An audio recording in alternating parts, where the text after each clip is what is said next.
Good morning बच्चों। कल हमने जहाँ से जो लेसन छोड़ा था आज वहाँ से आगे पढ़ेंगे। मुझे उस नाटक की कहानी सुना दो ना, ऐसा खूबी ने जीजी से कहा। खूबी लाल हंसने लगा।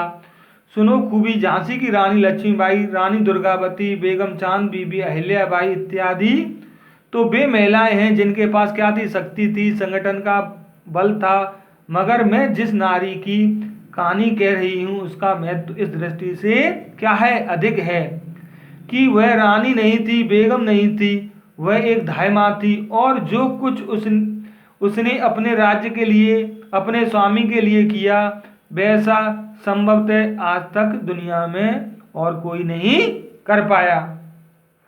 कल्पना करो भैया कि एक माँ के सामने उसके एक मात्र लाडले बेटे की अत्याचारी द्वारा तलवार से टुकड़े टुकड़े कर दिए जाएं तो उस माँ के मन पर क्या बीती होगी।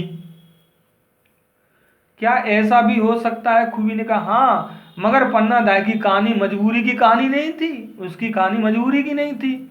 खूबी स्वेच्छा से किए गए त्याग और बलिदान की कहानी थी।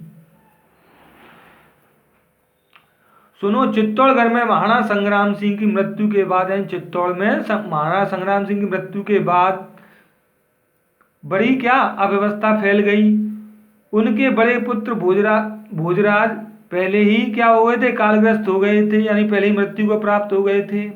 दूसरे पुत्र विक्रम सिंह 14-15 वर्ष के थे और सबसे छोटे उदय सिंह केवल 7-8 वर्ष के थे। उदय सिंह की देखभाल पन्ना दाई करती थी। उदय सिंह की देखभाल कौन करती थी? पन्ना दाई करती थी। उसके भी एक पुत्र था चंदन। उदय सिंह जितना ही बड़ा था, उसकी जो उम्र थी वो उदय सिंह की बराबर ही थी।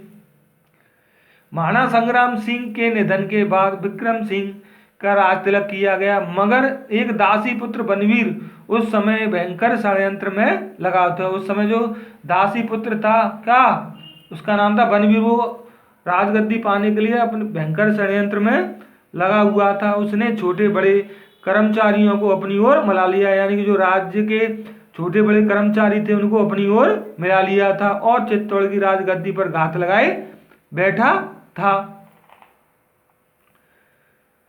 खूबी लाल, थोड़ी कल्पना करो कि जहां अधिकांश कर्मचारी पथभ्रष्ट हो गए, यानी कि अपने कर्तव्य से विमुख हो गए हों और अबोध राजकुमार राजनीति की चाल से अनभिज्ञ हो, यानी कि जो बनवीर जो चाल चल रहा था, षड्यंत्र कर रहा था, उससे वो क्या थे, राजकुमार अनभिज्ञ थे, उन्हें जानकारी नहीं थी, वहां क्या परिणाम हुए होंगे। खूबीलाल स्तब्ध होकर सुन रहा था। बोला, सचमुच उनकी स्थिति कठिन हो गई होगी जीजी, ऐसा उसने कहा। कठिन ही नहीं खूबी, जीजी बोली, कठिन ही नहीं खूबी, भयंकर रूप से तो दुर्भाग्यपूर्ण हो गई थी। उस महादुष्ट ने एक चाल चली थी। नवरात्र में उसने सारे चित्तौड़ में क्या करवाया, नाच रंग का आयोजन करवाया, पूरे चित्तौड़ में करवाया था और उसमें विशेष रूप से दोनों राजकुमारों को बुलाने की योजना बनाई थी। अच्छा जी, आगे हम कल पढ़ेंगे।